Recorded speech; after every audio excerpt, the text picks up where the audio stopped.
Hi. జేఎన్2ఏ నుంచి notification వచ్చింది కదమ్మా! సో, ఈ నోటిఫికేషన్ వచ్చేసరికి బీఫార్మసీ వాళ్ళకి. సో, బీఫార్మసీలో ఎవరైతే ఫస్ట్ ఇయర్‌లో సెకండ్ సెమిస్టర్‌కి R23 రెగ్యులర్ ఎవరైతే ఉన్నారో వాళ్ళు 2023 అడ్మిటెడ్ బ్యాచెస్‌కి ఓన్లీ. సో, ఎవరైతే ఈ R23 రెగ్యులర్ వాళ్ళ రెగ్యులేషన్ ఎవరైతే ఉన్నారో వాళ్ళకి రెగ్యులర్ ఎగ్జామ్స్‌కి ఫీజ్ డీటెయిల్స్ ఇచ్చారమ్మా. సో, వితౌట్ లేట్ ఫీజ్ వచ్చేసరికి ఆగస్టు 23 ఎండ్ అవుతుంది. అలాగే ఫర్ హోల్ ఎగ్జామ్స్‌కొచ్చేసరికి 700.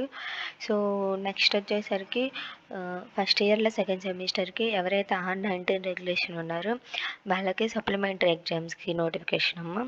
సో, ఈ ఎగ్జామ్ నోటిఫికేషన్ వచ్చేసరికి వితౌట్ లేట్ ఫీజ్ వచ్చేసరికి ఆగస్ట్ 23 ఎండ్ అవుతుంది. అలాగే ఫర్ వన్ సబ్జెక్ట్ వచ్చేసరికి 300 రూపీస్.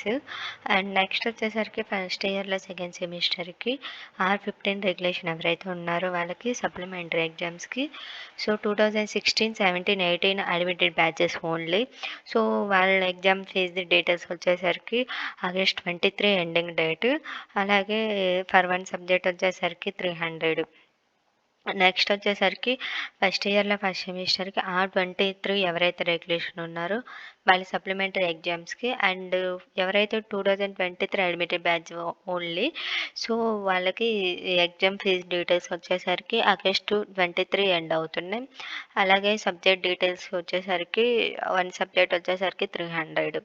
సో, నెక్స్ట్ వచ్చేసరికి ఫస్ట్ ఇయర్‌లో ఫస్ట్ సెమిస్టర్‌కి R19 రెగ్యులేషన్ ఎవరైతే 2019, 20, 21, 22 సప్లిమెంటరీ ఎగ్జామ్స్‌కి ఫీజ్ డీటెయిల్స్. సో, ఇది వచ్చేసరికి ఆగస్ట్ 23 ఎండ్ అవుతుంది. అలాగే వన్ సబ్జెక్ట్ వచ్చేసరికి 300.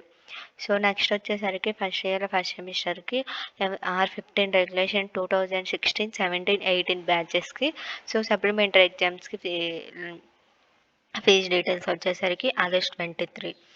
సో, సబ్జెక్ట్ థియరీ వచ్చేసరికి వారి సబ్జెక్ట్ 300. నెక్స్ట్ వచ్చేసరికి బీఫార్మసీలో 1-1, R23, R19, R15 regular and supplementary ఎగ్జామ్స్‌కి ఎగ్జామ్ నోటిఫికేషన్స్ అనమాట. సో, వితౌట్ లేట్ ఫీజ్ వచ్చేసరికి ఓపెన్ వచ్చేసరికి ఆగస్ట్ 5 నుంచి స్టార్ట్ అవుతున్నాయి. అలాగే ఎండింగ్ డేట్ వచ్చేసరికి ఆగస్ట్ 23 ఎండ్ అవుతున్నాయి. అండ్ నెంబర్ ఆఫ్ డేస్ వచ్చేసరికి 18 డేస్ ఉంటుంది. సో, ఒకసారి నోటిఫికేషన్ మొత్తం date, fees details and last date details and subject details అన్నీ ఒకసారి క్రాస్ చెక్ చేసుకోండమ్మా. Thank you.